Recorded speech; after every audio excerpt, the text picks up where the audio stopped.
હનુમાન દાદાને તેલ ચડાવવા ને આજે શનિવાર છે એટલે અમે દર શનિવારે હનુમાન દાદાને તેલ ચડાવવા જાવી છીએ। તો મિત્રો વિડીયોમાં રહેજો, પૂરેપૂરો વિડીયો જોઈજો ને જો વિડીયો ગમ્યો હોય તો લાઈક શેર ને સબસ્ક્રાઈબ કરી દેજો। જો અમે 4 ને 5 જણા અમે જાવી છીએ હનુમાન દાદાને તેલ ચડાવવા દર શનિવારે। તો પૂરેપૂરો વિડીયો જોજો।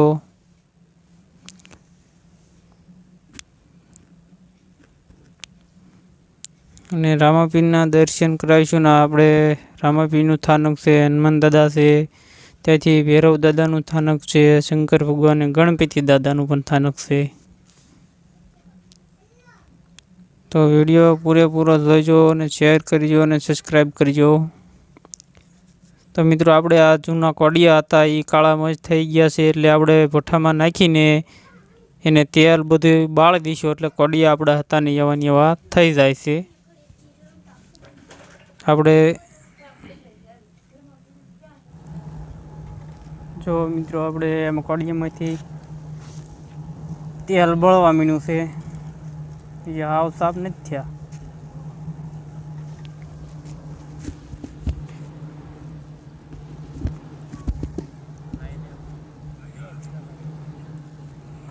લગભગ જે 10-15 મિનિટ જેવી વાર લાગશે।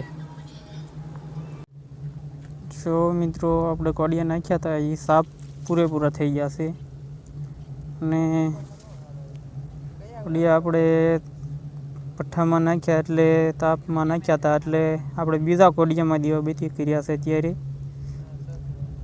બીજા કોડિયા પણ પડ્યા હતા આપણે એમાં દીવાબત્તી કરી છે।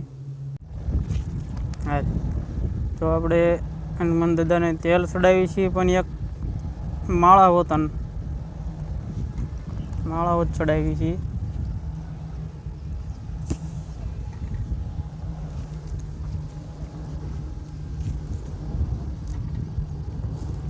જય હનુમાન દાદા। જો આપણે રામાપીરને દીવાબત્તી ચાલુ થઈ ગઈ છે કરવાની। તો વિડીયોમાં મિત્રો બધા રહેજો અને આખો વિડીયો જોજો।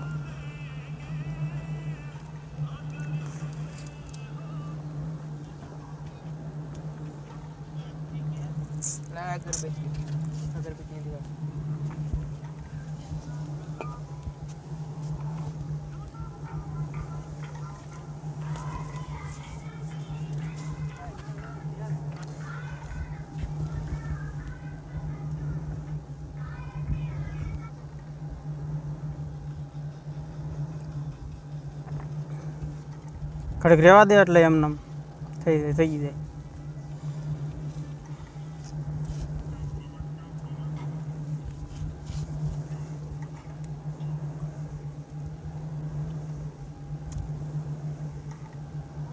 તો કોમેન્ટમાં લખજો જય રામાપીર।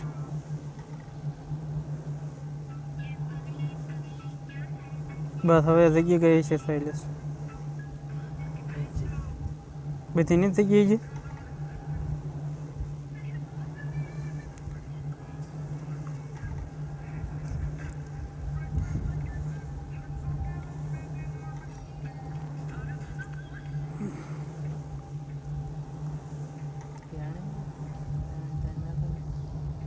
હા, 3 મૂકી દે એટલે બધી થઈ જાય।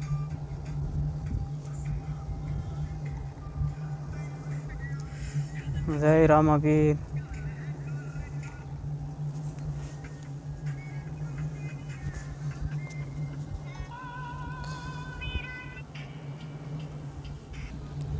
જો આપણે આ હનુમાન દાદાનું સ્થાનક છે તો અહીંયા આપણે તેલ ચડાવીએ છીએ, દીવાબત્તી કરવી છીએ દર શનિવારે આપણે તેલ ચડાવવા આવીએ છીએ હનુમાન દાદાને। તો હનુમાન દાદા એક લાઈક સબસ્ક્રાઈબ કરી દેજો।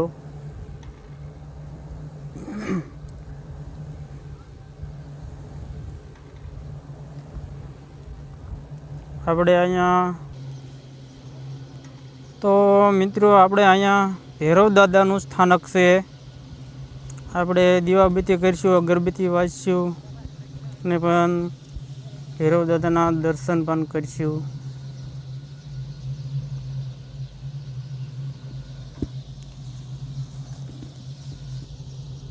આ આપણે શંકર દાદા એટલે કે ભોળાનાથનું સ્થાનક છે.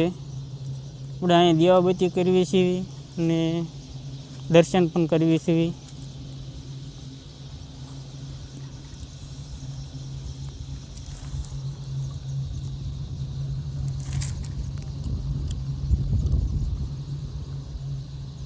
તો આખે પૂરેપૂરો વિડીયો જોજો. જો આપણે હનુમાનદાનું સ્થાનક છે, ભૈરવ દાદા, શંકર ભગવાન, અહીંયા ગણપતિ દાદા, અહીંયા આપણે ગણપતિ દાદાનું સ્થાનક છે. તો બધા દર્શન કરજો ને એક લાયક આપી દેજો અને સબસ્ક્રાઈબ કરી દેજો.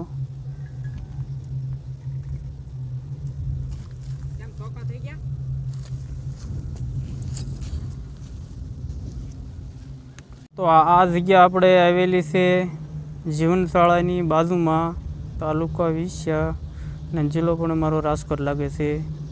અને અહીંયા આગળ દર અહાડી બીજે પ્રસાદ રાખવામાં આવે છે. કોમેન્ટમાં જય રામાપીર લખજો, સબસ્ક્રાઈબ કરવાનું ભૂલતા નહીં. હાલો મિત્રો, બધાને ગુજરાતીઓ ભારતને જય રામાપીર.